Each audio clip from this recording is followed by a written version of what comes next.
Hello everyone, welcome to my channel. जैसा आप जानते हैं कि हमारा ये जो चैप्टर है लाइफ प्रोसेस, इसके 2 पार्ट मैं पहले अपलोड कर चुकी हूँ and this is the third part. तो आज ही हमारा थर्ड पार्ट है जिसको हम स्टार्ट करने वाले हैं। इसमें हमने रेस्पिरेशन को स्टार्ट कर दिया था और उसी को ही हम इसमें आगे कंटिन्यू करने वाले हैं। तो चलिए स्टार्ट करते हैं यहाँ से। Okay, in human beings air is taken in to the body through the nostril. तो पहले मैं आपको बता दूं, क्योंकि हम यहाँ पर क्या पढ़ रहे हैं, हम यहाँ पर पढ़ रहे हैं रेस्पिरेशन। ओके, तो रेस्पिरेशन के लिए यहाँ पर ह्यूमन रेस्पिरेटरी जो पूरा सिस्टम है वो काम करेगा। और इसमें कौन कौन से आपके पार्ट हैं या जो आपका रेस्पिरेटरी सिस्टम है वो किन किन चीज़ों से या किन किन आपके जो है यहाँ पर जो पार्ट्स हैं वो कौन कौन से इन्वॉल्व हैं इसमें। तो पहला तो आ जाता है इसमें आपका नॉस्ट्रल्स इन्वॉल्व होंगे इसमें आपके। ठीक है, इसमें आपकी नेसल कैविटी आ जाएगी, अभी हम पढ़ेंगे। नेसल कैविटी आ जाएगी आपकी। फिर इसमें आपका आ जाता है फेरिंग्स।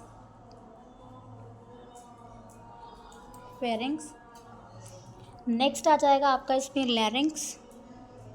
लैरिंग्स के बाद आ जाएगा इसमें trachea, larynx, right, and then we have trachea. फिर हमारा आ जाएगा इसमें ट्रैकिया के बाद इसमें आ जाएगा आपका ब्रोंकी के बाद क्या आ जाएंगे आपके लंग्स आ जाएंगे इसमें, लंग्स आ जाएंगे। लंग्स के बाद क्या आ जाएंगे हमारे ब्रोंकियोल्स, एंड ब्रोंकियोल्स के बाद हमारे आ जाएंगे इसमें फाइनली एल्वियोली। ठीक है, तो यही आप इसमें पढ़ेंगे सारा। तो आपको पता है कि ह्यूमन बींग्स में, क्योंकि हम क्या करते हैं, एयर को इनहेल करेंगे पहले तो हम, है ना। तो एयर को इनटेक करने के लिए हमारी बॉडी में सबसे पहले हम कौन सा वाला जो हमारा पार्ट है हम यूज़ करते हैं, दैट इज़ नॉस्ट्रल। तो नॉस्ट्रल के थ्रू जो एयर है वो हमारी बॉडी में एंटर करेगी। ओके, और जब ये एयर नॉस्ट्रल के थ्रू अंदर बॉडी में एंटर करेगी तो हमारी नाक में, या आप कह सकते हैं जो नेसल पैसेज है वहाँ पर क्या होते हैं, फाइन हेयर्स होंगे, बहुत ही छोटे छोटे हेयर होंगे वहाँ पर। और वो क्या काम करते हैं, ऐसे फिल्ट्रेशन का काम कर रहे हैं। The passage is also lined with mucus which help in this process. तो यहाँ पर क्या होगा, म्यूकस भी होगा। इनका काम क्या होता है, ये जो हेयर है ना, इनका काम क्या है, कोई भी डस्ट है या वह कोई एक्सटर्नल आपका कोई भी फैक्टर है, एक्सटर्नल कोई पार्ट है, तो वो नाक में एयर के साथ साथ अंदर ना चला जाए, तो उसको प्रोटेक्शन, या आप कह सकते हैं कि इन्हें फिल्टर करके यहाँ पे जो है इस चीज़ को ये आगे फॉरवर्ड करते हैं एयर को। From here the air passes through the throat. यहाँ से एयर कहाँ पे आएगी, आपकी थ्रोट में आएगी, और देन फाइनली कहाँ पर आएगी, आपकी लंग्स में आएगी। रिंग्स ऑफ कार्टिलेज, यहाँ पे कार्टिलेज के क्या होंगे, रिंग्स होंगे, और ये कहाँ पे प्रेजेंट होते हैं, हमारे थ्रोट में प्रेजेंट होंगे। These ensure that the air passage does not collapse. तो इनका काम क्या होता है, इनका काम होता है कि एयर पैसेज जो है वो कोलैप्स ना करे, यानी कि एयर का जो मूवमेंट है ना वो प्रॉपरली जो है आपका हो पाए। जो भी आपका विंड पाइप है, ट्रैकिया के थ्रू जो है आपकी एयर जो है वो आसानी से नीचे जो है वो आपका एंटर कर जाए। अब डायग्राम के थ्रू देखो, यहाँ पे डायग्राम पहले हम इसको पढ़ लेते हैं थ्योरी में, और उसके बाद हम इसको पूरा देखो पढ़ेंगे। पहले डायग्राम के कुछ पार्ट्स है वो देख लो आप। यहाँ पर ये नाक में यहाँ पे नॉस्ट्रल होगा, नॉस्ट्रल के बाद ये है आपकी नेसल कैविटी, फिर ये है आपका ट्रैकिया, ये हैं आपके रिंग्स ऑफ कार्टिलेज। ये रिंग्स बन रहे हैं ना, इसमें छोटे छोटे रिंग्स हैं, ये क्या है, रिंग्स ऑफ कार्टिलेज हैं। ये आपका फेरिंग्स है इधर, ये आपकी माउथ कैविटी या बगल कैविटी आपकी हो गई है, दिस इज़ लेरिंग्स। नीचे आएंगे थोड़ा तो ये जो आपका ट्रैकिया है, ये ट्रैकिया 2 पार्ट्स में ऐसे डिवाइड है, ये ट्रैकिया आ रहा है और यहाँ पे ये 2 पार्ट्स में डिवाइड हो गया है आपका।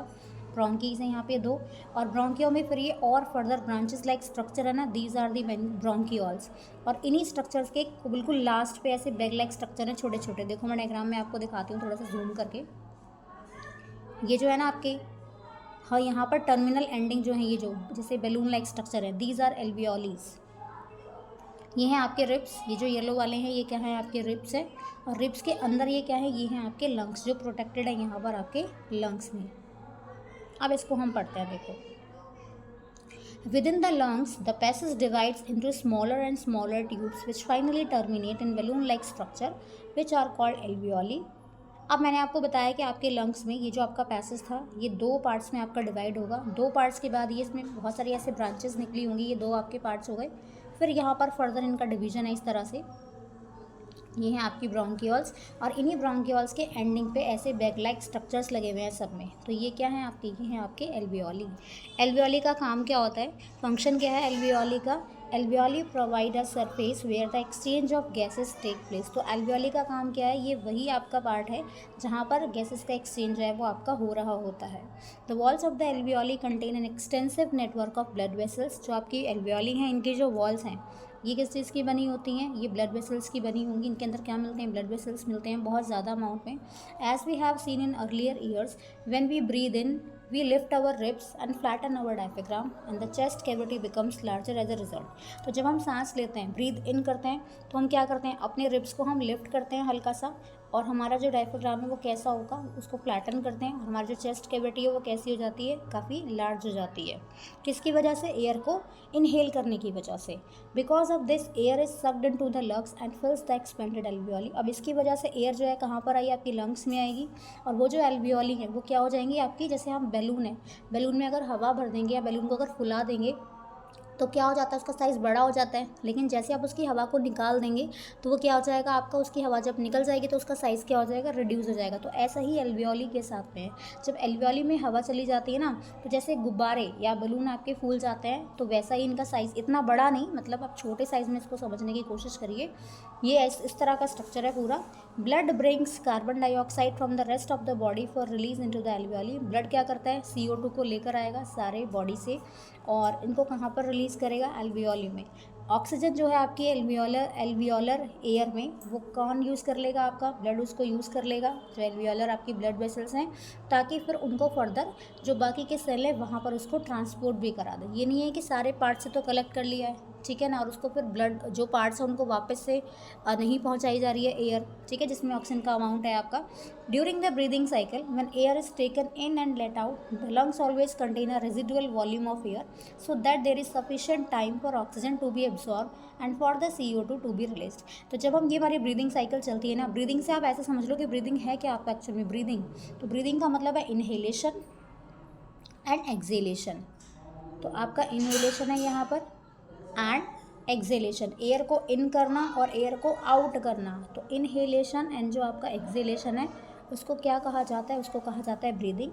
तो जब ब्रीदिंग साइकिल हमारी चलती रहती है तो वहाँ पर क्या होता है, तो हमारे जो लंग्स हैं, जब हम एयर को इन और एयर को आउट कर रहे हैं तो उनके अंदर एक रेजिडुअल वॉल्यूम ऑफ एयर रहेगा, यानी कि उनके अंदर इतना अमाउंट तो रहता ही है कि वो जो है अपनी साइकिल वो रुके ना। मान लो अगर सारी एयर निकल गई, कुछ भी एयर नहीं छोड़ेंगे तो क्या होगा, सांस लेने में प्रॉब्लम होगी, है ना। तो वहाँ पर क्या होता है, इतना वो रेजिडुअल वॉल्यूम रखते हैं एयर का, सो दैट कि वहाँ पर सफिशेंट टाइम उनको मिल पाए, या सफिशेंट टाइम मिल पाए किसको, ऑक्सीजन को एब्जॉर्ब होने के लिए और CO2 को रिलीज होने के लिए।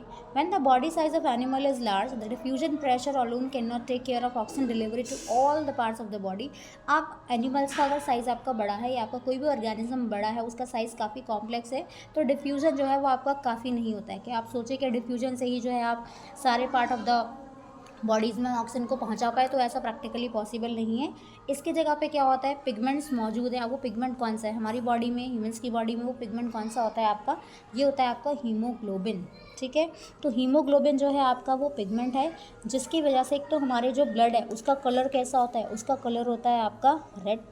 दूसरा क्या काम है इसका, हीमोग्लोबिन का, इसका काम है respiratory pigment take up oxygen from the air in the lungs and carry it to tissues which are deficient in oxygen before releasing it. तो ये जो रेस्पिरेटरी आपका जो पिगमेंट है, यानी कि जो आपका हीमोग्लोबिन है, इसका और क्या काम है, इसका काम है क्योंकि इसके अंदर क्या है आपका, हीमोग्लोबिन के अंदर ये जो आपका ब्लड है उसके अंदर क्या मिल रहा है, हमारा हीमोग्लोबिन मिल रहा है, ये जो हमारा पिगमेंट है। तो इसकी एक खास बात है, और वो खास बात क्या है, ठीक है। तो इसकी स्पेशल बात क्या है, इसकी स्पेशल बात ये है कि इसकी हाई एफिनिटी है, किस चीज़ के लिए, ऑक्सीजन के लिए। हाई एफिनिटी मतलब हाई अट्रैक्शन है इसको किसके साथ में, ऑक्सीजन के साथ में, यानी कि ये ऑक्सीजन को अपनी तरफ बहुत जल्दी अट्रैक्ट कर लेता है। तो हाई एफिनिटी है इसकी किस चीज़ के लिए, ऑक्सीजन के लिए। और ये कहाँ मिलता है, हीमोग्लोबिन RBCs में मिलता है, आपको पता है रेड ब्लड सेल्स में मिलता है। और RBCs का जो कलर है रेड है, वो भी किसकी वजह से, इस हीमोग्लोबिन की वजह से ही है। अब क्योंकि CO2 जो है वो घुल जाती है पानी में, आप कह सकते हैं कि सॉल्यूबल है वाटर में ऑक्सीजन के कंपैरिजन में, इसीलिए उसको जो है डिज़ोल्व फॉर्म में ही सारे जो आपका ब्लड है उसमें इसको ट्रांसपोर्ट कराना पड़ता है, ठीक है ना। आगे पढ़ते हैं। In humans the respiratory pigment is haemoglobin which is very high affinity for oxygen. तो मैंने आपको बताया कि जो आपका ये पिगमेंट है इसमें क्या है कि ऑक्सीजन के लिए इसके पास हाई एफिनिटी है। तो ये जो पिगमेंट है कहाँ मिलता है, रेड ब्लड सेल्स में मिलता है। कार्बन डाइऑक्साइड ज़्यादा सॉल्यूबल है पानी में ऑक्सीजन से, तो इसको जो है ज़्यादातर कैसे ट्रांसपोर्ट किया जाएगा, इसको डिजोल्व फॉर्म में ही ट्रांसपोर्ट किया जाएगा इन आवर ब्लड। तो यहाँ पर हमने इतना फिनिश कर लिया है, राइट। इसको यहाँ पर देख लो, ये आपका एक पॉइंट है, इसको येलो बॉक्स में एक बार आप पढ़ लेना।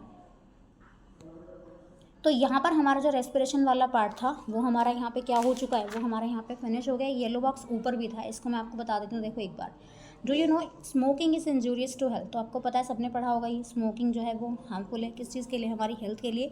इससे क्या होता है, लंग कैंसर आजकल बहुत कॉमन हो चुका है, और लंग कैंसर से जो डेथ का नंबर है वो भी क्या होता जा रहा है, बढ़ता ही जा रहा है आपका। अपर पार्ट जो आपका रेस्पिरेटरी ट्रैक्ट का, उसमें क्या होते हैं, स्मॉल हेयर लाइक स्ट्रक्चर होते हैं जिनको हम सीलिया बोलते हैं। इन सीलियास का काम क्या होता है, इनका काम होता है जर्म्स को रिमूव करना, डस्ट को रिमूव करना है, जो भी हार्मफुल पार्टिकल्स है उनको रिमूव करना, जो भी हम एयर को इनहेल कर रहे हैं उसमें से। स्मोकिंग क्या करती है, स्मोकिंग करने से ये जो हेयर है, ये जो सीलियाँ हैं ना, ये क्या हो जाते हैं, डिस्ट्रॉय हो जाते हैं, जिनकी वजह से आपका जर्म्स हो गया, डस्ट हो गई, स्मोक या कोई भी हार्मफुल केमिकल है वो हमारे लंग्स में एंटर कर जाता है, और हमें इन्फेक्शन हो जाता है, कफ हो जाता है, और इवन लंग कैंसर भी आपको हो सकता है। तो यहाँ पर हमारा जो रेस्पिरेशन वाला पार्ट था वो हमारा फिनिश हो चुका है। तो हमने न्यूट्रिशन देख लिया कि हम कैसे खाने को इनटेक कर रहे हैं, कैसे हमने खाने को खाया है। खाने के बाद, क्योंकि हमें आपको पता है कि खाना जो है वो हमारे किस चीज़ का सोर्स है, हमारी एनर्जी का सोर्स है। तो खाना खाने के बाद जो भी हमें एनर्जी मिल रही है वो कहाँ से बन पा रही है, हमारी रेस्पिरेशन से बन पा रही है। ठीक है, अब थर्ड जो हमारा पार्ट है, जो एनर्जी बन गई है, अब उसको यूज़ भी तो करना पड़ेगा ना सारे में। ये तो नहीं कि एनर्जी बन गया और हम उसको ऐसे ही रख लेंगे, नहीं ना। उसको हमें क्या कराना पड़ेगा, उसको हमें कराना पड़ेगा अब सारे में ट्रांसपोर्ट। तो अगला जो सिस्टम हम पढ़ने वाले हैं दैट इज़ ट्रांसपोर्टेशन सिस्टम, या इसको सर्कुलेटरी सिस्टम भी आप कह सकते हैं। तो हम ट्रांसपोर्टेशन पर चलिए स्टार्ट करते हैं। ट्रांसपोर्टेशन इन ह्यूमन बींग्स, जैसा मैंने आपको एग्जाम्पल दिया था, मान लो आपका ये दिल्ली है और ये आपका मुंबई है, या फिर आपका कुछ भी आप जगह मान लो। तो दिल्ली से आपको मुंबई जाना है, ठीक है। आपके पास अगर रास्ता होगा, चाहे आप एयरवे से जा रहे हैं, चाहे आप रेलवे से जा रहे हैं, चाहे आप रोडवेज से जा रहे हैं, चाहे आप वाटरवे से, कैसे भी अगर मान लो आपके पास कोई भी रास्ता अवेलेबल है जाने के लिए, तो आप इजीली जा सकते हो। लेकिन आपके पास कोई भी सोर्स नहीं है जाने का, ना आप एयर के थ्रू जा सकते हैं, ना आप वाटर के थ्रू जा सकते हैं, ना आप रोड के थ्रू जा सकते हैं, आप कैसे भी नहीं जा पा रहे हैं। तो कैसे जाएंगे फिर, तो हम जा ही नहीं पाएंगे ना।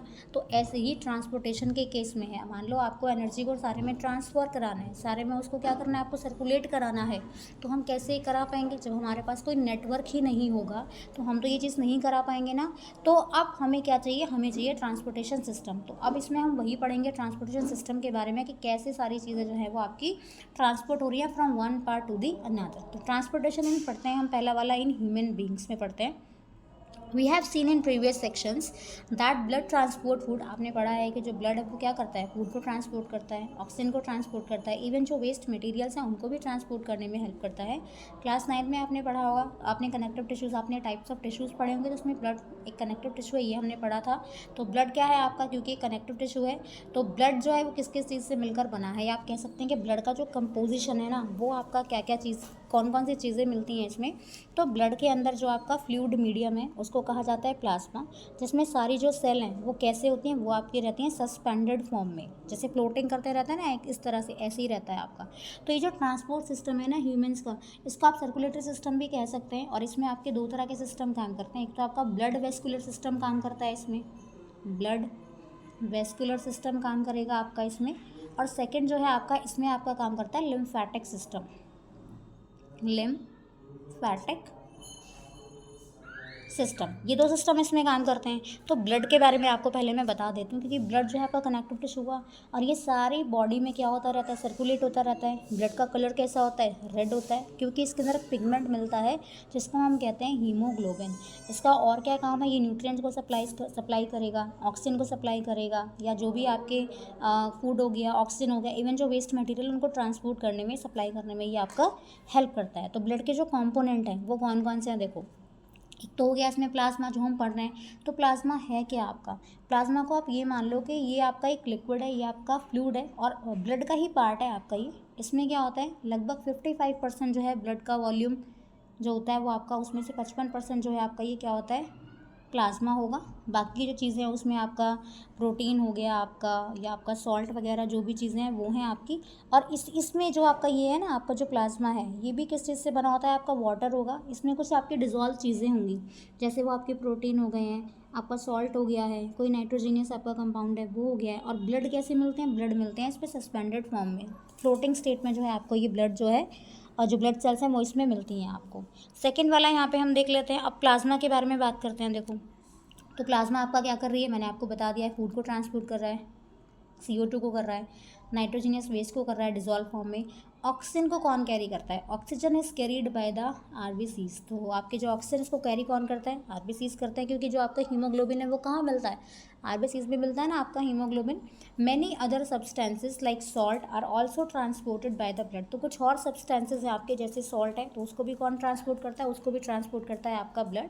We thus need a pumping organ to push blood around the body, a network of tube to reach all the tissue and a system in place to ensure that this network can be repaired if damage. तो इन सारे काम के लिए, इस सब पूरे transportation के लिए we need a pumping organ. तो वो पंपिंग ऑर्गन क्या है हमारा? वो है हमारा हार्ट, जो हमें हेल्प करता है ब्लड को हमारे सारे पार्ट ऑफ द बॉडी में पहुंचाने का काम कौन करता है? बेचारा प्यारा सा हार्ट करता है। ये सारा काम करता है आपका, ब्लड को पंप करने में हेल्प करता है। और क्या चाहिए हमें? नेटवर्क ऑफ ट्यूब की हमें रिक्वायरमेंट पड़ती है, यानी कि ब्लड वेसल्स की हमें नीड पड़ती है, ताकि हमारे जो ब्लड है वो सारे पार्ट ऑफ द प्लांट में पहुंच सके ईजीली, और ऑक्सीजन को भी वहाँ तक ईजीली पहुंचा सके। तो हमें क्या चाहिए? हमें जो है ऐसा कोई सिस्टम चाहिए जो हमारा ये काम आसान कर सके। इवन अगर हमारा ये जो नेटवर्क है इसको हम वो रिपेयर भी कर सकते हैं, अगर वो डैमेज हो जाए ना तो अपने आप ही इसको जो है वो जल्दी से रिपेयर कर पाए। आगे इसको पढ़ते हैं। देखो, तो अब हम पढ़ते हैं ये जो पंपिंग ऑर्गन है ना, ये कौन है? ये है हमारी बॉडी के अंदर हार्ट। इस हार्ट को पढ़ते हैं, वेरी वेरी इंपॉर्टेंट है आपका ये। चलो स्टार्ट करते हैं हार्ट के बारे में। Heart is a muscular organ which is as big as our fist. तो हार्ट, आपको पता है कि हार्ट जो है वो क्या है हमारा? हार्ट एक मस्कुलर ऑर्गन है, मसल से बना हुआ है ना आपका। और कितना बड़ा आप इसको मान सकते हैं? अगर आप अपने ऐसे मुट्ठी बंद करते हैं तो आपकी फिस्ट के साइज़ का जो है इसका साइज़ रहेगा। जो एक्चुअल में हम ऐसे वाला दिल का शेप बनाते हैं ना, वो दिल का शेप एक्चुअल में ऐसा नहीं होता है, ठीक है ना, उसमें चैम्बर्स होते हैं, अभी हम जब देखेंगे यहाँ पे। तो हार्ट जो है आपका मस्कुलर ऑर्गन हो गया है, हमारी मुट्ठी के जितना इसका साइज़ होगा। Because both oxygen and carbon dioxide have to be transported by the blood, the heart has different chambers to prevent the oxygen rich blood from. अब क्योंकि ऑक्सीजन और कार्बन डाइऑक्साइड दोनों को ट्रांसपोर्ट करना पड़ता है ब्लड को, तो हार्ट में अलग अलग चैम्बर बने हैं, हार्ट में अलग अलग पार्ट्स बने हुए हैं, जिससे कि इसका काम क्या होता है? इन चैम्बर्स का काम होता है कि जो आपका ब्लड है जिसमें ऑक्सीजन है आपकी, उसको वो मिक्स होने से रोकता है। ऐसा ब्लड जिसमें आपकी CO2 है, तो दो तरह के ब्लड हो गए, एक में CO2 है और एक में आपकी O2 ज़्यादा है, एक में CO2 ज़्यादा है। तो वो दोनों टाइप के जो ब्लड हैं वो आपस में मिक्स ना हो, इसके लिए क्या होता है? हमारे हार्ट में अलग अलग चैम्बर्स बने हुए हैं। The carbon dioxide rich blood has to reach the lungs for the CO2 to be remove. तो ये जो CO2 वाला ब्लड है जिसके अंदर CO2 ज़्यादा है, इस ब्लड को कहाँ पर आना पड़ता है? इस ब्लड को आना पड़ता है लंग्स में। क्यों आना पड़ता है? ताकि CO2 जो है वो आपकी रिमूव हो सके इसमें से। और ऐसा ब्लड जिसमें आपका ऑक्सीजन मिक्स है, या आप कह सकते हैं जिसमें ऑक्सीजन का अमाउंट ज़्यादा है, उसको लंग से कहाँ तक जाना पड़ता है? उसको लंग से जाना पड़ता है, आपका हार्ट तक लेकर आना पड़ता है उनको, right. This oxygen rich blood is then pump to the rest of the body. तो अब ये वाला जो ब्लड जिसमें आपका ऑक्सीजन का अमाउंट होता है, या आप कह सकते हैं जो आपका ऑक्सीजन रिच आपका ब्लड है, फिर उसको पंप किया जाता है कहाँ पर? सारे जो आपके बॉडी पार्ट्स है वहाँ पर उसको पहुँचाया जाता है। किसके थ्रू? आपके हार्ट के through. We can follow this process step by step. तो इसको हम जो है स्टेप बाय स्टेप पढ़ते हैं कि कौन कौन सा काम कैसा होता है यहाँ पर। एक और चीज़ यहाँ पर आप ध्यान रख लो कि आपका जो हार्ट है ना वो कहाँ पर होता है? लंग्स के बीच में होगा, हल्का सा लेफ्ट की तरफ आपका ये टिल्ट होगा, ठीक है, लेफ्ट की तरफ जो है ये आपका हल्का सा टिल्टेड होगा। इसकी जो आपकी लेयर है, आप कह सकते हैं कि इसमें जो प्रोटेक्टिव लेयर है टिश्यू की, उसको कहते हैं पेरिकार्डियम। पेरिकार्डियम। जो हार्ट के डॉक्टर उनको क्या बोलते हैं? कार्डियोलॉजिस्ट बोलते हैं ना। तो पेरिकार्डियम है आपका उस टिश्यू की लेयर का नाम, जो प्रोटेक्टिव लेयर है उसका नाम है ये। इसका काम क्या होता है? हार्ट को प्रोटेक्शन देना। अब हार्ट में और पेरिकार्डियम में, जो आपका हार्ट है और जो आपकी पेरिकार्डियम लेयर है उसके ऊपर, इसमें एक फ्लूइड भरा हुआ होता है। उसका काम क्या होता है कि हार्ट बीट के टाइम पे फ्रिक्शन को रिड्यूस करना। ये जो पंपिंग एक्शन है आपके हार्ट का, ये क्या करता है? ये मेनटेन करके रखता है सर्कुलेशन को। किस चीज़ के सर्कुलेशन को? ब्लड के सर्कुलेशन को, ह्यूमंस में या फिर आपका एनिमल्स में। आप पढ़ते हैं हार्ट के बारे में। तो हार्ट के चैम्बर मैं आपको भी बता रही थी ना। तो हार्ट में कितने चैम्बर हैं? आपका जो हार्ट है ये कितने चैम्बर का हार्ट है? ये है आपका 4 चैम्बर्ड हार्ट। इसमें कितने चैम्बर्स मिलते हैं?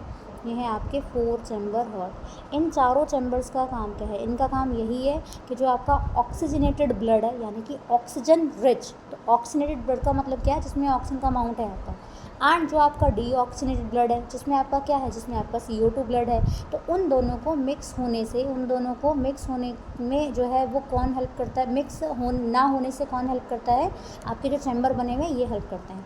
अब ये जो अलग अलग चैम्बर है ना, इनको हम देख लेते हैं कौन कौन से होते हैं। इसमें आपके पहले होते हैं एट्रिया, या आप कह सकते हैं एट्रियम है इसमें आपके, ठीक है, लेफ्ट एट्रियम होगा आपका, राइट एट्रियम होगा, ऐसे आपके होंगे इसमें वेंट्रिकल। तो जो एट्रिया है ना आपका, वो ऊपर वाले चैम्बर हैं आपके, जो हैं वो दोनों आपके ऊपर वाले पार्ट है, लेफ्ट एट्रियम और राइट एट्रियम, और नीचे वाले जो हैं वो हैं आपके वेंट्रिकल्स।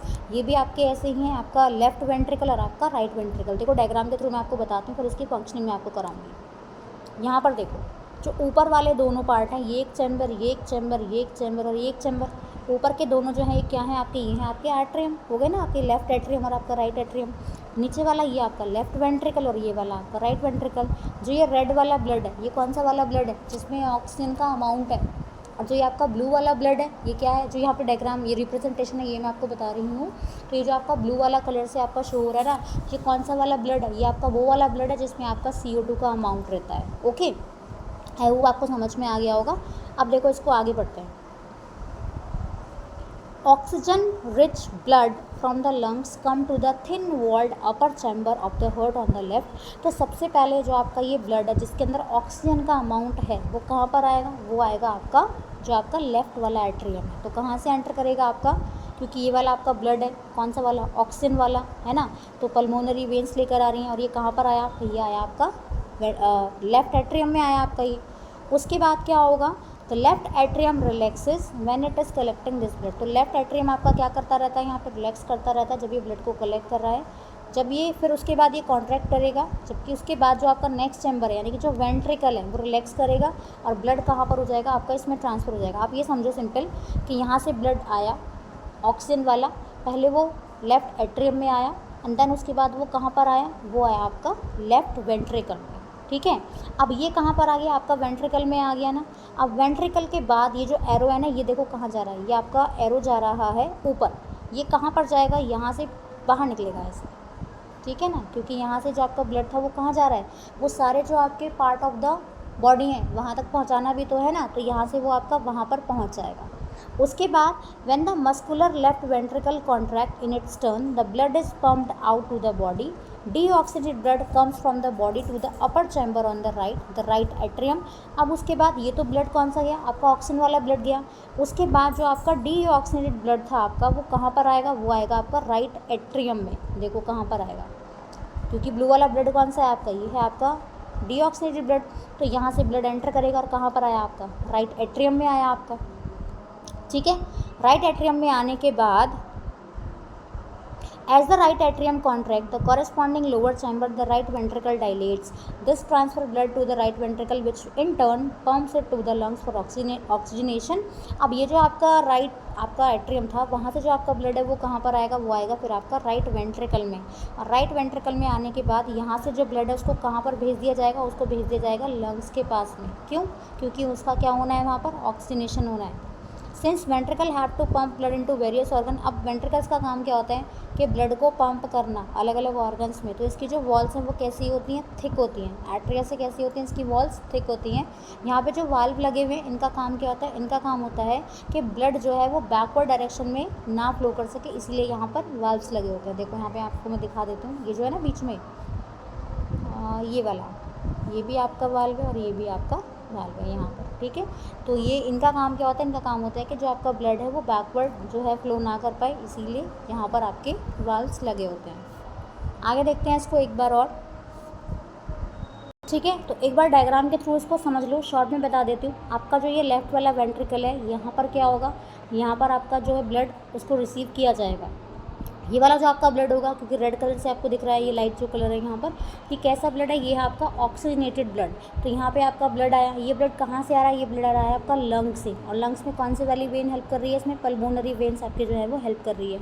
यहाँ पर आपका ब्लड आ गया, इस ब्लड में आने की यहाँ पर आने के बाद ये यहाँ इस चैम्बर से कहाँ पर आएगा आपका ब्लड, आएगा आपका सेकंड चैम्बर में, ये वाला जो है आपका सेकंड चैम्बर आप बोल सकते हैं, आप इसको बोल दो लेफ्ट वेंट्रिकल, सेकंड नहीं आप इसको लेफ्ट वेंट्रिकल बोलना।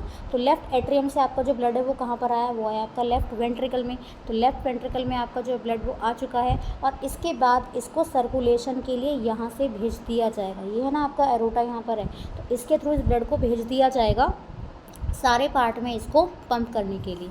अब जो आपका ये ब्लू वाला है, यहाँ पर कौन सा वाला ब्लड आ रहा होगा, यहाँ पे आपका ब्लड आ रहा होगा कौन सा, डीऑक्सीजनेटेड ब्लड आ रहा होगा आपका, जिसमें CO2 आपका है।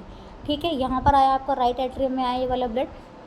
राइट एट्रियम में आने के बाद आपका जो नीचे वाला आपका जो चैम्बर है राइट वेंट्रिकल, फिर ये ब्लड यहाँ से यहाँ पर ट्रांसफ़र होगा। ठीक है, और यहाँ पे आने के बाद इस ब्लड को वापस भेज दिया जाएगा कहाँ पर, दोबारा से लंग्स के पास में। दोबारा से इसको कहाँ पर भेज देंगे, लंग्स के पास में भेज देंगे। क्यों, क्योंकि इसका क्या होना है, इसका होना है अब ऑक्सीजनेशन। अभी जो ब्लू वाला ब्लड आ रहा है वो कौन सा वाला आ रहा है, वो आ रहा है आपका जिसमें CO2 है, लेकिन हमें CO2 वाले ब्लड की नीड तो है ही नहीं, हमें कौन सा वाला ब्लड चाहिए, हमें चाहिए O2 वाला। तो इसको पल्मोनरी आर्टरी के थ्रू जो है वापस से कहाँ पर भेज दिया जाएगा, लंग्स के पास इसको भेज दिया जाएगा। तो ये जो प्रोसेस है आपका वो लगातार क्या होता रहता है, कंटिन्यूसली आपका जो ये प्रोसेस है वो आपका चलता रहता है। आई होप आपको क्लियर हो गया होगा। नेक्स्ट देखते हैं अब आगे इसमें, oxygen enters the blood in the lungs. Oxygen जो है वो ब्लड में कैसे एंटर करती है, oxygen enters the blood in the lungs. Lungs में कैसे एंटर करती है ना, ऑक्सीजन जो है वो ब्लड के थ्रू ब्लड में एंटर करती है लंग्स में।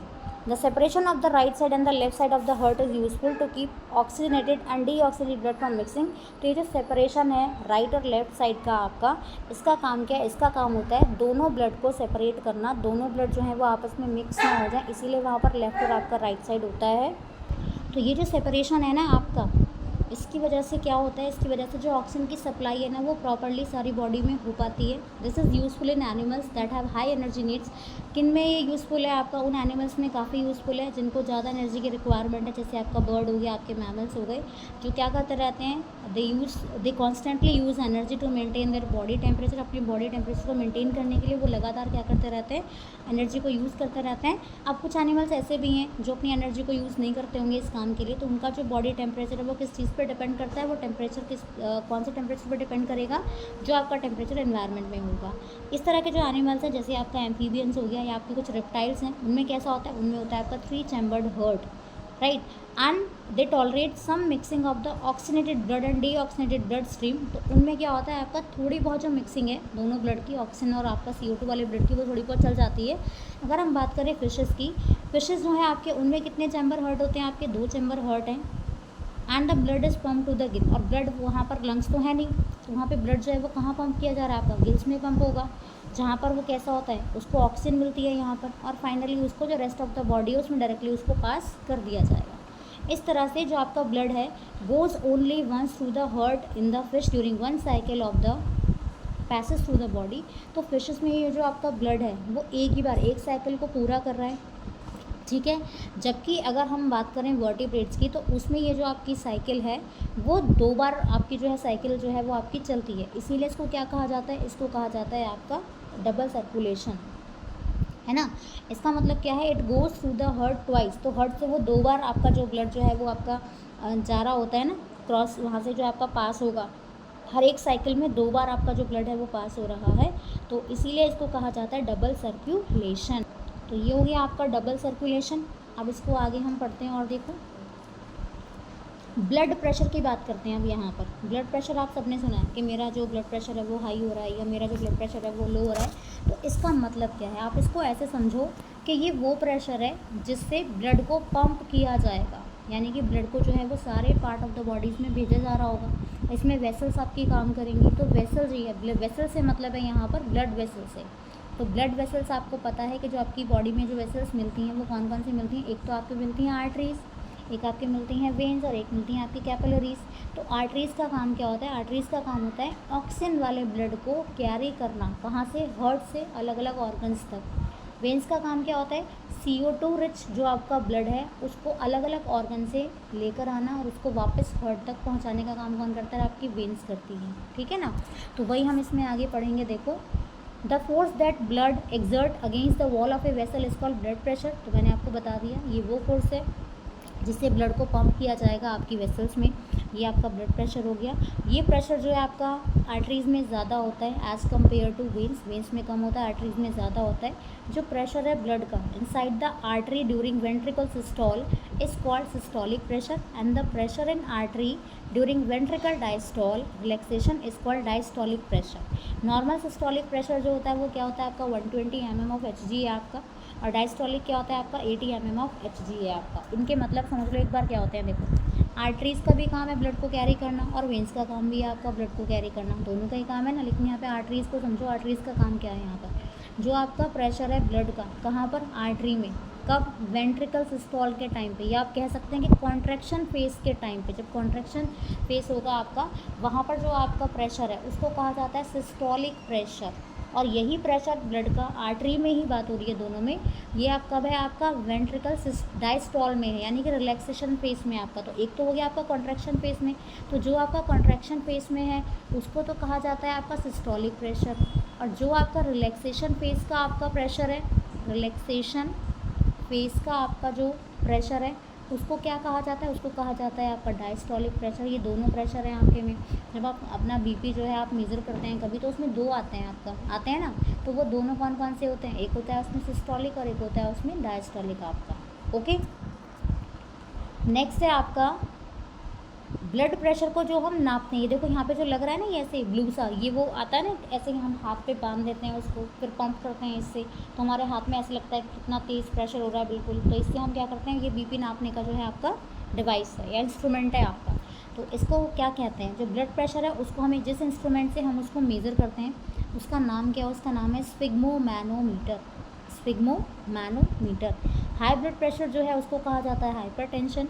और ये किसकी वजह से होता है, जब आपकी आर्टरियोल्स में क्या होता है, कंस्ट्रिक्शन हो जाता है बहुत ज़्यादा, जिसका रिजल्ट क्या होता है कि ब्लड को रेजिस्टेंस, या आप कह सकते हैं कि ब्लड को फ्लो करने का जो है बिल्कुल भी चांसेस जो हैं वो क्या हो जाते हैं, कम हो जाते हैं, या आप कह सकते हैं कि रेजिस्टेंस ज़्यादा बढ़ जाता है ना। सिंपल लैंग्वेज में हम क्या बोलेंगे कि ब्लड है और उसमें रेजिस्टेंस आ गया है, ब्लड फ्लो, मान लो ये ट्यूब है हल्की सी, बहुत पतली सी आपकी वेसल मान लो, इसमें ब्लड को जाने की जगह नहीं मिल रही है, तो ब्लड कैसे जाएगा, नहीं जा पाएगा ना, रेजिस्टेंस हो गया ब्लड को जाने के लिए। तो क्या हो सकता है, ये जो आपकी ट्यूब है वो क्या हो सकती है, रप्चर हो सकती है ना, ऐसे क्या हो सकती है, बर्स्ट हो सकती है ना।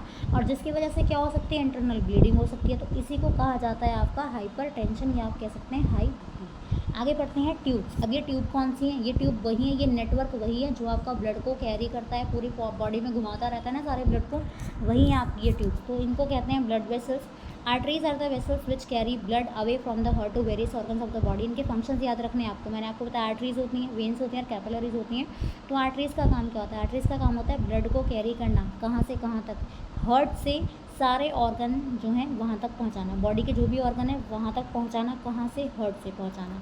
अब ब्लड जो है वो कहाँ से आपका इमर्ज हो रहा है, हार्ट से हो रहा है, तो प्रेशर कैसा होता है आपका, हाई प्रेशर होता है। तो आर्टरीज़ की जो वॉल है वो कैसी होती है, थिक होती है और आपकी इलास्टिक वॉल होंगी। दूसरा काम किसका है आपका, वेन्स का है। वेन्स का काम क्या होता है, ब्लड को कलेक्ट करना, कहाँ कहाँ से, अलग अलग ऑर्गन से कलेक्ट करना और फाइनली उनको हार्ट तक लेकर आना। उनको थिक वॉल की ज़रूरत नहीं पड़ती है क्योंकि ब्लड का जो प्रेशर है वो हाई नहीं रहता है, यहाँ पर अंडर प्रेशर है आपका, और इसीलिए इनकी जो वॉल है वो ज़्यादा जो है आप कह सकते हैं थिक नहीं होंगी, थिन वॉल होंगी। और दूसरी बात, instead they have valves that ensure the blood flows only in one direction.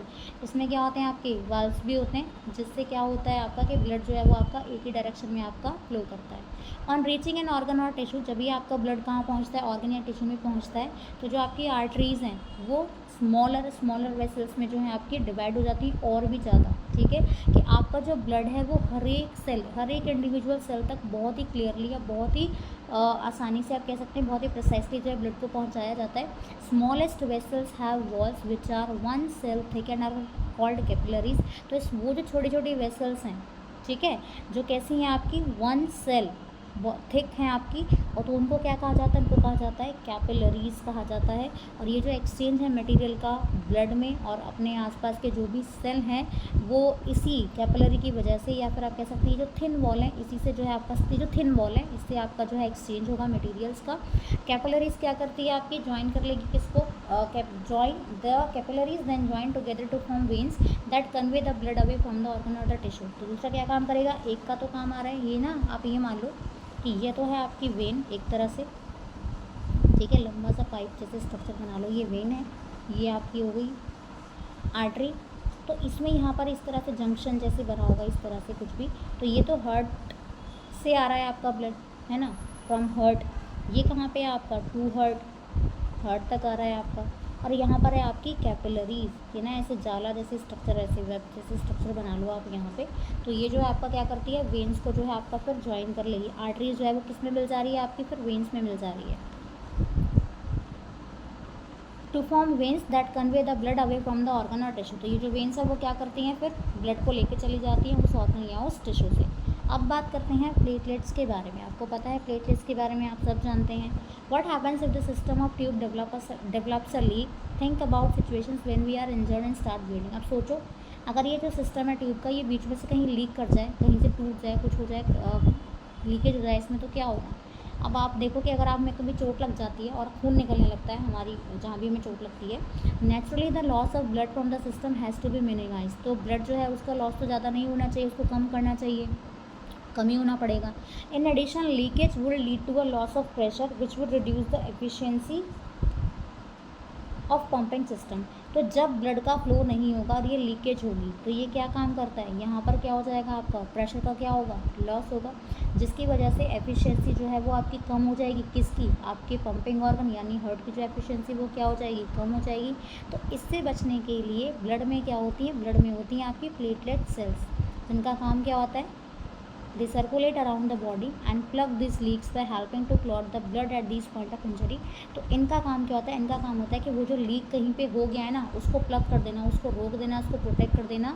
कैसे करते हैं, ब्लड की क्या कर देते हैं, ब्लड की कर देते हैं क्लॉटिंग। इस पॉइंट पे जहाँ पर हमें चोट लग जाती है ना, वहाँ पर क्या हो जाता है, वहाँ पे हो जाती है आपकी ब्लड की क्लॉटिंग की वजह से जो आपकी ब्लीडिंग होती रहती है वो क्या हो जाती है, आपकी रुक जाती है, या आप कह सकते हैं कि वो जो लीकेज है वो थोड़ा यहाँ पे रुक जाता है। अब पढ़ते हैं लिम्फ के बारे में। लिम्फ क्या है आपका, तो लिम्फ भी जैसे प्लाज्मा हमने पढ़ा था ना, आप इसको ब्लड था आपका, तो आप ये मान लो लिम्फ जो है आपका एक दूसरा तरह का आपका फ्लूइड है, और ये भी किस चीज़ में हेल्प करता है, ट्रांसपोर्टेशन में हेल्प करता है।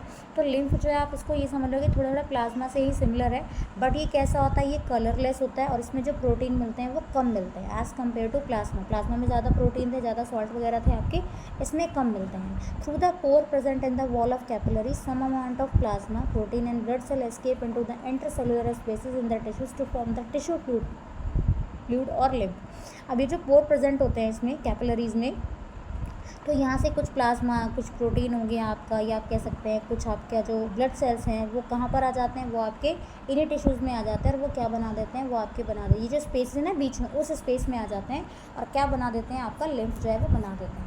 प्लाज्मा के जैसा ही है, लेकिन मैंने आपको बताया कि कलरलेस और इसमें कम प्रोटीन मिलता है। Lymph drain into the lymphatic capillaries from the intercellular spaces which join to form large lymph vessel that finally open into larger veins. तो लिम्फ जो है वो सारा का सारा जो चीज़ें हैं वो कहाँ ड्रेन करता है, लिम्फेटिक कैपिलरीज में करता है। कहाँ से, इंटरसेलुलर स्पेसेस से, जो फाइनली किस चीज़ को ज्वाइन कर लेते हैं, जो बड़े आपके लिम्फ वेसल है उनको वो ज्वाइन कर लेंगे और फाइनली वो वेन्स में जो है आपके जाके ओपन हो जाएंगे। Lymph carries digested and absorb fat from intestine. तो लिम्फ का काम क्या होता है, जो आपका फैट है, जो भी आपका एब्जॉर्ब फैट है, जो भी आपका डाइजेस्टेड फैट है, उसको इंटेस्टाइन से कैरी करते हैं, और फाइनली जो आपका एक्सेस फ्लूइड है, जो भी आपका एक्स्ट्रा सेलुलर स्पेस है, उसको जो भी आपकी एक्सेस फ्लूइड है, जो भी चीज़ें होती हैं उनको वापस ब्लड में ही जो है क्या करते हैं, वापस से ब्लड में ही आपका भेज देता है। तो फंक्शन क्या हो गए हैं इसके, फंक्शन हो गए हैं कि ये आपका ट्रांसपोर्टेशन में ही हेल्प करता है। जहाँ तक ब्लड वेसल्स नहीं पहुँच पाती है ना, वहाँ पे लिम्फ आपका काम करता है। दूसरी बात क्या है आपकी, डाइजेस्टेड आपका या आपका एब्जॉर्ब फैट जो है उसको इंटेस्टाइन से कैरी करके लेकर आता है, और उसके बाद जो भी एक्सेस फ्लूइड है आपका उसको ब्लड में वापस दोबारा से ऐसे ही भेज देगा। नेक्स्ट क्या है आपका, एक बैलेंस बना के रखता है किस किस चीज़ के बीच में, टिश्यू फ्लूइड के बीच में आपका, और आपका जो ब्लड है, टिश्यू फ्लूइड और आपका जो ब्लड है उसके बीच में एक,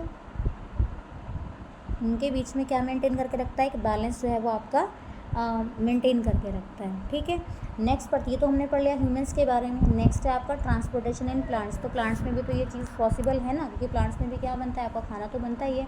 we have discussed earlier how plant take in simple compound such as CO2 and photosynthesize energy stored in their chlorophyll containing organ namely leaves. तो हमने पढ़ रखा है ना कि जो प्लांट्स हैं वो कैसे करते हैं, वो अपना खाना बनाते हैं पहले तो फोटोसिंथेसिस की हेल्प से, कैसे वो CO2 यूज़ कर रहे हैं, कैसे वाटर यूज़ कर रहे हैं, कैसे जो है वो क्लोरोफिल यूज़ कर रहे हैं, या फिर वो पत्तियों में खाना जो उनका स्टोर हो रहा है वो कैसे बन रहा है, वो हमने सब देख लिया था कैसे वो एनर्जी को एब्जॉर्व कर रहे हैं। तो कुछ जो है आपके और रॉ मटेरियल होंगे जो प्लांट बॉडी को बिल्ड करने में उनको हेल्प करते हैं, तो उनको अलग अलग सेपरेटली उनको जो है कंज्यूम करना पड़ता होगा। तो प्लांट्स के लिए जो पहला सोर्स यहाँ पर बताया गया है वो क्या है, आपका सॉइल है, जहाँ से वो रॉ मटेरियल को आपका इनटेक करता है। जैसे उसको नाइट्रोजन चाहिए, फॉस्फोरस चाहिए, कोई और मिनरल चाहिए, तो वो कहाँ से लेगा, उसके लिए कुछ अलग से पानी तो हम डालते नहीं, ऐसे कि हमने पानी डाला उसको सारे न्यूट्रिएंट मिल गए, नहीं ना, सॉइल से भी वो कुछ न्यूट्रिएंट जो है उनको इनटेक करते हैं plants. The absorption of these plants therefore occurs through the part in contact with the soil namely roots. तो ये जो सारा एब्जॉर्प्शन का काम है ना, इसमें कौन हेल्प करता है, इसमें हेल्प करती है रूट से सारा एब्जॉर्प्शन हो रहा है आपका। If the distance between soil contacted organ and chlorophyll containing organ are small, energy and raw material can easily diffuse to all part of the plant body. अब आपका अगर ये डिस्टेंस आपका बहुत ज़्यादा नहीं है, रूट है आपका, या जहाँ तक आपका जो भी आपका टारगेटेड सेल है वहाँ तक आपको कोई चीज़ पहुँचानी है, तो डिफ्यूज़न काफ़ी है। लेकिन अब ऐसा तो पॉसिबल नहीं है कि सारे प्लांट छोटे ही होंगे, नहीं ना, ये डिस्टेंस जो है दोनों के बीच में वो क्या हो सकता है, बड़ा भी हो सकता है, क्योंकि प्लांट की जो बॉडी है वो भी ग्रो होती रहती है, उसका साइज़ भी बढ़ता रहता है। तो डिफ्यूजन का जो प्रोसेस है वो सफिशेंट नहीं रहता है कि वो जो रॉ मटेरियल है उनको लीव्स में या जो भी आपके रूट है उनको जो है एक्सचेंज करा पाना प्रॉपर्टी। तो इसके लिए प्रॉपर सिस्टम जो है, आप कह सकते हैं कि प्रॉपर ट्रांसपोर्टेशन का सिस्टम जो है वो ज़रूरी है प्लांट्स के लिए भी।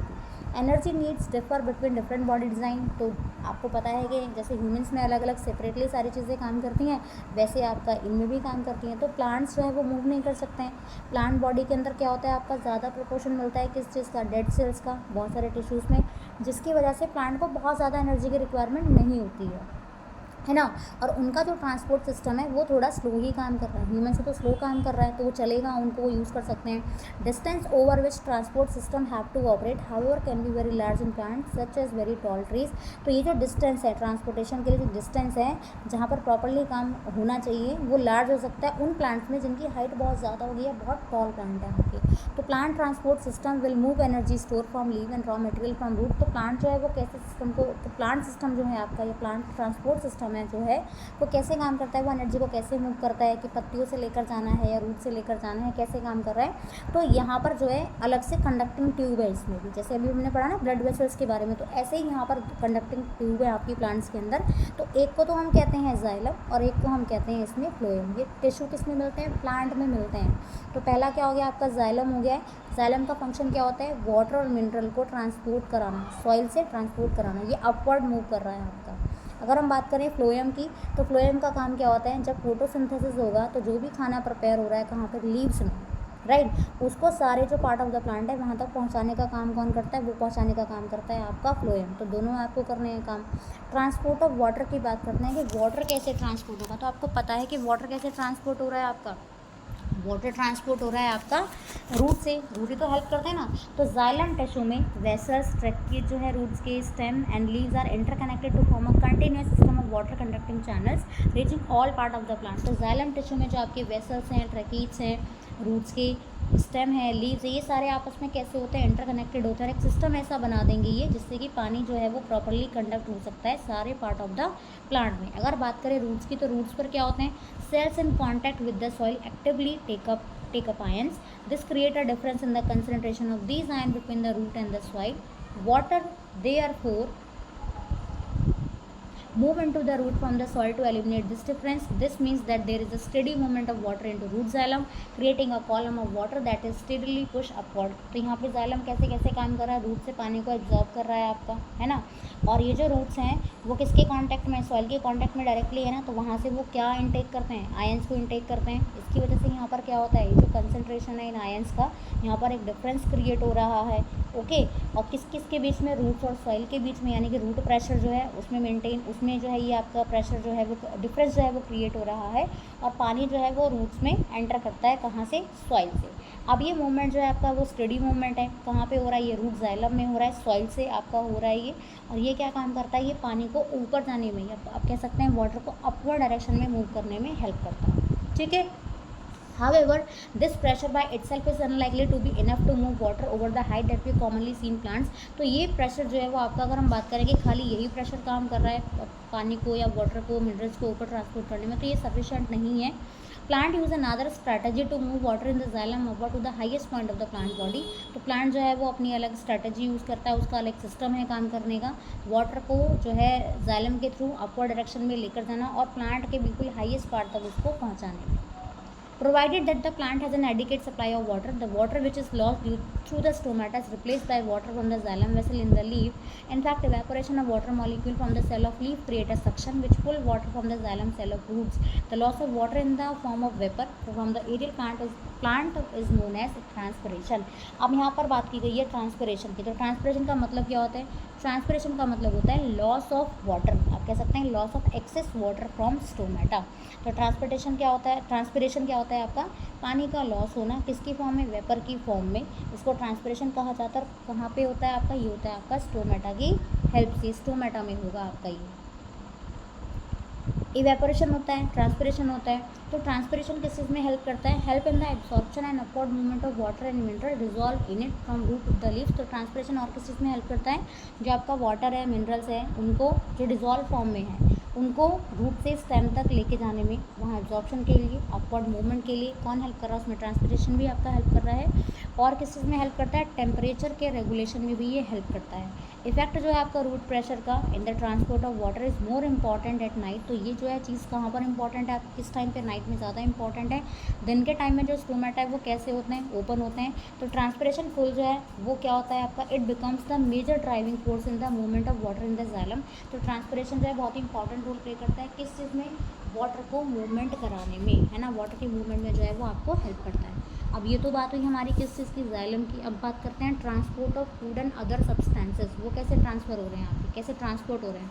सो far we have discussed the transport of water and mineral in plants. तो प्लांट्स और वाटर में वाटर और मिनरल का कैसे ट्रांसपोर्टेशन हो रहा है वो हमने पढ़ा।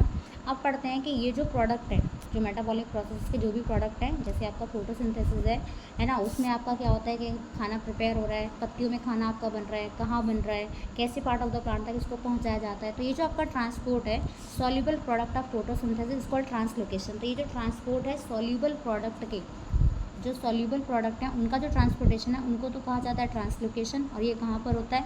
ये सारा काम होता है आपका जो वेस्कुलर टिश्यू है आपका, जिसका नाम है आपका फ्लोएम, उसमें होता है। फूड का ट्रांसपोर्टेशन कहाँ पे होगा? सारा फ्लोएम में होगा। Beside the product of photosynthesis the phloem transport amino acid and other substances. तो फूड के साथ साथ ये आप कह सकते हैं कि जो फोटोसिंथेसिस के प्रोडक्ट हैं उनके साथ साथ फ्लोएम एक और काम करता है, अमीनो एसिड को या दूसरे जो सब्सटेंसेस हैं उनको भी ट्रांसपोर्ट करने में हेल्प करता है। और ये जो आपके सब्सटेंसेस हैं ये कहाँ पर डिलीवर किए जाते हैं? जो स्टोरेज ऑर्गन है रूट्स के, रूट, सीड्स या ग्रोइंग ऑर्गन्स में। ट्रांसलोकेशन जो है आपका फूड का या दूसरे सब्सटेंसेस का, ये कहाँ पर होता है? आपका सीव ट्यूब। सीव ट्यूब क्या है आपका? ये कॉम्पोनेंट है आपका फ्लोएम का, वहाँ पर होता है। With the help of adjacent companion cell, ये भी आपका पार्ट है, किस चीज़ का? कंपोनेंट है आपका फ्लोएम का। और ये अपवर्ड और डाउनवर्ड डायरेक्शन दोनों में काम कर सकता है। ये नहीं है कि जाइलम की तरह अपवर्ड जा रहा है, ये डाउनवर्ड भी काम करता है, आपका अपवर्ड भी काम करता है।